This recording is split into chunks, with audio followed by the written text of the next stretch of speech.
माँ सरस्वती ब्रह्मलोक में बैठी अपनी वीणा बजाने में मुग्ध थी। तभी देवी लक्ष्मी उनके समक्ष उपस्थित होती हैं। प्रणाम देवी सरस्वती। प्रणाम देवी लक्ष्मी। आपने ब्रह्मलोक में पधारकर यहाँ के वातावरण को और भी मंगलमय बना दिया है। बस आज थोड़ा समय मिला तो आपसे भेंट के लिए चली आई, वरना मुझे फुर्सत ही कहाँ। जन कल्याण के कार्यों में इतनी व्यस्त रहती हूँ कि कहीं आने जाने का समय ही नहीं मिलता। अब क्या करूँ, मेरा नाम ही लक्ष्मी है, धन और वैभव की देवी हूँ। सारा विश्व मेरा आदर करता है। पृथ्वी पर घर घर में मेरा स्वागत होता है। जहाँ जहाँ मैं जाती हूँ सुख संपत्ति वैभव अपने आप वहाँ पहुँच जाते हैं। ये सत्य है देवी लक्ष्मी कि आप सुख संपत्ति और वैभव की देवी हैं। यह भी सत्य है कि घर घर में आपका स्वागत है। किंतु क्या देवी सरस्वती? किंतु आप कहीं टिकती नहीं, आप में बिल्कुल भी स्थिरता नहीं है। इसीलिए तो संसार आपको चंचला कहता है और आप एक क्षण में रूठ जाती हैं और एक क्षण में मान जाती हैं। आज आप यहाँ हैं तो कल वहाँ। किंतु मैं ऐसी नहीं हूँ। मैं तो ज्ञान और विद्या की देवी हूँ। मैं एक बार जिस मंदिर में प्रवेश कर जाती हूँ वहाँ पर सदा के लिए स्थापित हो जाती हूँ। किंतु मेरे बिना किसी को भी जीवन का सुख प्राप्त नहीं होता। मैं धन हूँ देवी सरस्वती, और निर्धनता सबसे बड़ा अभिशाप है। धन तो मैं भी हूँ देवी लक्ष्मी, पर अंतर सिर्फ इतना है, आपके द्वारा दिया गया धन सिर्फ तन के लिए होता है और मेरे द्वारा दिया गया धन मन के लिए है। आपके द्वारा दिया गया धन कोई भी चुरा सकता है या फिर छीन सकता है, पर मेरे द्वारा दिया गया धन ना तो चुरा सकता है ना ही कोई छीन सकता है। और सबसे बड़ी बात तो ये है, मेरा दिया हुआ धन जितना भी बांटिए उतना ही बढ़ता है। देवी सरस्वती, आप जानती हैं राजा को राजा क्यों कहते हैं? क्योंकि उसके पास मैं हूँ। आप भूल रही हैं देवी लक्ष्मी, ताज मुकुट का तब तक कोई अर्थ नहीं जब तक उसके पीछे राज तिलक का आधार ना हो, बल ना हो, संस्कार ना हो। राज तिलक के पीछे शक्ति होती है मंत्र की, विद्या की, ज्ञान की। और सच तो ये है देवी लक्ष्मी, जिसके पास मेरी दी हुई बुद्धि की शक्ति ना हो उसके पास आपका दिया हुआ धन भी नहीं रह सकता। देवी सरस्वती, आप अपने मीठे मीठे वचनों के मायाजाल में ना जाने क्या कुछ बोल रही हैं। शायद आप नहीं जानती देवी लक्ष्मी, मीठी वाणी वातावरण में रस घोल देती है। शब्द जब मंत्र बन जाता है तो उसमें दिव्यता आ जाती है। वाणी का जब दिव्यता से मेल होता है तब वह कंठ की शोभा बढ़ जाती है और पूरा संसार उन मीठे वचनों को सुनने के लिए प्रेरित हो जाता है। पर सच तो यह है देवी सरस्वती, मेरे आने से उदास वातावरण भी रंगमय हो जाता है। मेरा आगमन रोते हुए को हंसा देता है। और ये बात तो आपने अवश्य सुनी होगी कि भूखे पेट तो भजन भी नहीं होता। देवी सरस्वती, अब तो आपको मानना ही होगा कि मैं श्रेष्ठ हूँ। देवी लक्ष्मी, ज्ञान और धन में यदि कोई श्रेष्ठ है तो वह है ज्ञान, क्योंकि ज्ञानी व्यक्ति की पूजा तो राजा भी करते हैं, अतः श्रेष्ठ मैं हूँ। देवी सरस्वती, हम इस विवाद में ना पड़कर कि हम दोनों में से कौन श्रेष्ठ है, हम इस बात का फैसला भगवान विष्णु पर छोड़ते हैं कि हम दोनों में कौन श्रेष्ठ है। मुझे स्वीकार है देवी लक्ष्मी। ठीक है देवी सरस्वती, तो चलिए। देवी सरस्वती और देवी लक्ष्मी, इन दोनों में कौन श्रेष्ठ है, इस बात का फैसला सुनने के लिए वो दोनों भगवान विष्णु के पास पहुँची।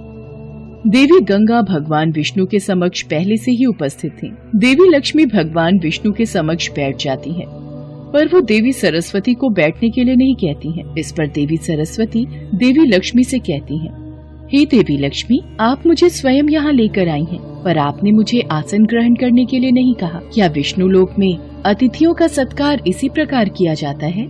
क्षमा कीजिए देवी सरस्वती, देवी लक्ष्मी तो भगवान विष्णु के हृदय में निवास करती हैं और मुझे अपने चरणों में रहने का अधिकार स्वयं भगवान विष्णु ने ही दिया है। और रही आपकी बात, आपके लिए तो सदैव ही यहाँ पर स्थान की कमी रहती है। यह समस्या मेरी नहीं, आप ही की है। मैं आपकी अतिथि हूँ, इसलिए आपको अपने स्थान पर मुझे बिठाना चाहिए। देवी सरस्वती, मैं तो अपना स्थान छोड़ने की कदापि सोच भी नहीं सकती, और मैं अपना स्थान छोड़कर भला कहाँ जाऊंगी? तो देवी लक्ष्मी, आप मुझे यहाँ लाई ही क्यों? अब तो यह बात मुझे स्वयं भगवान विष्णु से पूछनी पड़ेगी कि यहाँ मेरा स्थान कहाँ है। किंतु इस समय यह संभव नहीं है देवी सरस्वती। श्री हरि इस समय योग निद्रा में है। तो क्या हुआ देवी लक्ष्मी, मैं उन्हें जगाऊंगी और मैं आपको इसकी अनुमति कदापि नहीं दूं। देवी लक्ष्मी, इस समय आप मेरा घोर अपमान कर रही हैं। देवी सरस्वती, देवी लक्ष्मी सत्य ही तो कह रही हैं। देवी गंगा, मैं जानती हूँ आप देवी लक्ष्मी की हाँ में हाँ क्यों मिला रही हैं, और मैं ये भी जानती हूँ कि मेरे विरुद्ध लगातार आपके कान कौन भरता रहता है। आप गलत समझ रही हैं देवी सरस्वती, भला मेरे कान कौन भरेगा? देवी गंगा देवी सरस्वती का संकेत मेरी ओर है, ये सोच रही है कि मैं आपको इनके लिए भड़काती हूँ।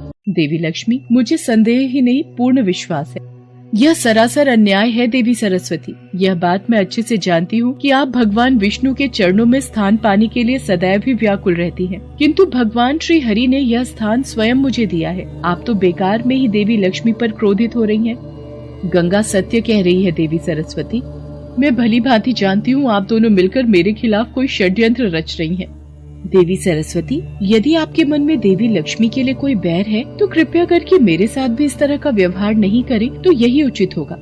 देवी गंगे, मैं जानती हूँ मैं स्वयं इतनी सक्षम हूँ कि एक दिन मैं अपने ज्ञान, अपनी बुद्धि और अपनी योग्यता से भगवान श्री हरि के चरणों में ही नहीं, उनके हृदय में भी स्थान जरूर प्राप्त कर लूंगी। नहीं देवी सरस्वती, नहीं, वो दिन कभी नहीं आएगा। नारायण के हृदय में मेरा निवास है, और कोई कितना भी शक्तिशाली क्यों ना हो, मुझे श्री हरि के हृदय से कोई नहीं निकाल सकता। अच्छा, तो आप मुझे चुनौती दे रही हैं देवी लक्ष्मी। देवी सरस्वती, आपका विवाद गंगा से आरंभ हुआ था और आज आपने उस विवाद को आगे बढ़ाकर मेरे तक पहुंचा दिया। देवी सरस्वती, यदि आपको मेरे से ईर्ष्या है कि मैं धन वैभव की देवी हूँ तो इसमें बुरा मानने वाली कौन सी बात है। यह स्थान तो मुझे स्वयं आदिशक्ति परमेश्वरी ने दिया है। अच्छा देवी लक्ष्मी, आपको इतना अहंकार है अपने वैभव और ऐश्वर्य पर, तो मैं आपको इस स्थान से अर्थात विष्णु लोक से दूर करती हूँ। मैं आपको श्राप देती हूँ, आप विष्णु लोक छोड़कर धरती पर चली जाएंगी।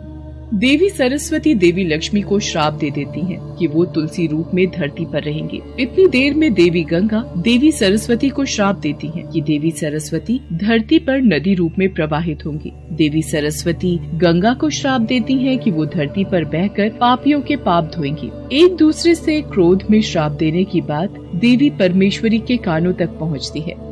परमेश्वरी देवी, कि आपकी रचाई दोनों शक्तियाँ लक्ष्मी और सरस्वती आपस में झगड़ा कर रही हैं, ऐसा क्यों? देवी काली, धन और बुद्धि में तो सदैव संघर्ष रहा है। इन दोनों ने सदैव ही अपने आप को श्रेष्ठ कहा है। ऐश्वर्य कहता है उसके बिना सब व्यर्थ है, और ज्ञान कहता है उसके बिना सब व्यर्थ है। दोनों के बीच श्रेष्ठता का ये युद्ध सदैव चलता रहा है और आगे भी चलता रहेगा। परंतु इसका परिणाम क्या होगा?